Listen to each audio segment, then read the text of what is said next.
2 ginto? Utang ng ginto na yan. Ano, makakasagot ba yan sa kahirapan nyo? Ha? Pa-price kayo? Makasagot ba yung kahirapan nyo dyan? The damage has been done, Carlos. Sisingilin ka ng karma. Masakit sa isang magulang, sa isang ina, na dapat sila ang kasama mo. Ano po promote niya sa bayan? Ano po promote niya sa kanyang mga endorsement? Ang isang maging suwail na anak? Carlos, linti ka. Itong batang itong pambansang sanggat, pambansang ingrato. Imagine mo yung moment ng dapat sa nanay mo yun, hindi dun sa pambansang kipay. Pambansang kipay, yung moment ng magulang mo.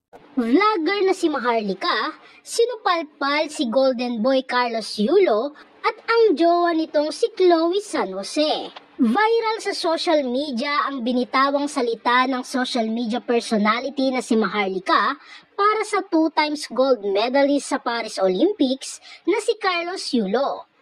Makikita sa viral video na galit si Maharlika dahil sa ginawa umano ni Carlos sa kanyang pamilya, lalo na sa kanyang inang si Angelica Yulo.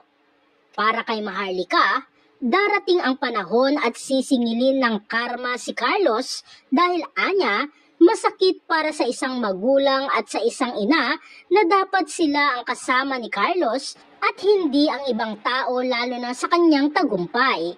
Anya, masakit para sa isang magulang, sa isang ina na dapat sila ang kasama mo. Sa sobrang galit ni Maharlika, tinawag pa nito na walang utang na loob si Carlos at pinagsabihan rin nito ang mga netizens na kumakampi kay Carlos na hindi nila alam ang pakiramdam bilang magulang. Binigyang diin rin ni Maharlika ang mga viewers niya na hindi sang-ayon sa kanya na marahil isa rin sila sa mga rebeldeng mga anak. Yung mga wakwak na nanonood dito, manahimik kayong lahat. Hindi nyo alam kung paano maging magulang.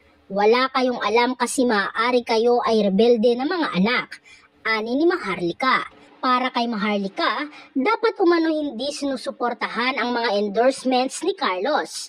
Dahil ang maaambag lamang umano ni Carlos sa kanyang mga endorsements ay ang maging suwail at bastos na anak. Anya pa, dapat hindi sinusuportahan ang mga endorsement niyan. Ano ipropromote niya sa bayan? Ang maging suwail na anak? Sinupalpal rin ni Maharlika ang girlfriend ni Carlos na si Chloe San Jose at tinawag niya pa itong pambansang kipay.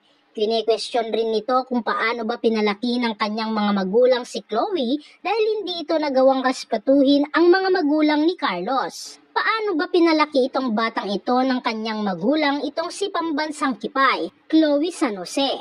Kasi kung ako ang magulang ng pambansang kipay, hihilain ko ang kipay niyan eh. Ikaw gaga ka, punyeta ka, eksena ka diba?